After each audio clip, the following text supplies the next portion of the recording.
రీసెంట్గా ట్రంప్ ఒక స్టేట్మెంట్ ఇచ్చాడు. ప్రస్తుత పరిస్థితుల్లో భారతదేశానికి మేము చమురు ఇవ్వలేము, కాబట్టి ఎవరి దగ్గర నుంచి అయినా సరే భారత్ చమురు కొనుక్కోవచ్చు అని ఇవ్వాలి.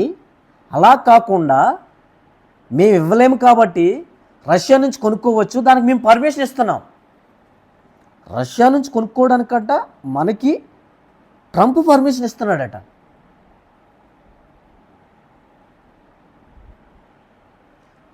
దీనికి ఎగైనిస్ట్గా ఒక్కరంటే ఒక్కరు మన ఇండియా నుంచి ఒక్కరు ప్రైమ్ మినిస్టర్ కానీ, విదేశాంగ మంత్రి కానీ, రక్షణ శాఖ మంత్రి కానీ, ఆర్థిక శాఖ మంత్రి కానీ, రవాణా శాఖ మంత్రి కానీ ఒక్కరంటే ఒక్కరు అగైనిస్ట్గా స్టేట్మెంట్ ఇవ్వాలా.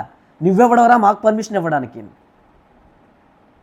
ప్రపంచంలోనే అత్యంత బలవంతమైన సైన్యాన్ని కలిగిన భారతదేశం నుంచి ఒక్కరంటే ఒక్కరు స్టేట్మెంట్ ఇవ్వాలా. భారతదేశంలో సార్వభౌమాధికారం ఏమైంది? చిన్న చిన్న చిన్న చిన్న కంట్రీసే, క్యూబా లాంటి కంట్రీస్ చివరి వరకు సార్వభౌమాధికారాన్ని కాపాడుకోవడంలో ప్రయత్నం చేశాయి. ఇప్పుడు ఇరాన్ కూడా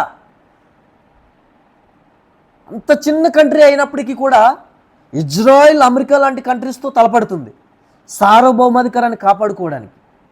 అలాంటి నా దేశం నుంచి ఒక్కరంటే ఒక్కరు మనల్ని కించపరిచే విధంగా వ్యాఖ్యలు చేసిన వారిపైన ఒక్క స్టేట్మెంట్ ఇవ్వాల. కానీ ఒకరు ఇచ్చారు. ఎవరో తెలుసా? రష్యా యొక్క విదేశాంగ మంత్రి.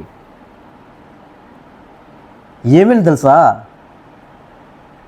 భారత్ ఏ క్షణం కోరుకుంటే ఆ క్షణం మేము చమురు ఇవ్వడానికి మేము సిద్ధం. భారతదేశానికి పర్మిషన్ ఇవ్వడానికి నువ్వెవడవరా బొక్కడా?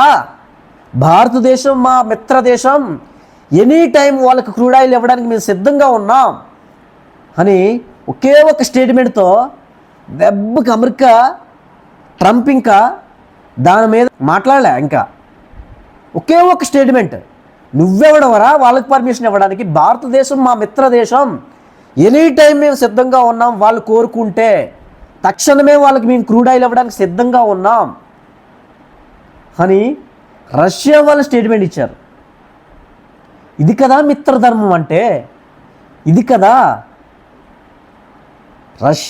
రష్యా భారత్ మధ్య ఉన్న మిత్రధర్మానికి నిదర్శనం, ఇది కదా.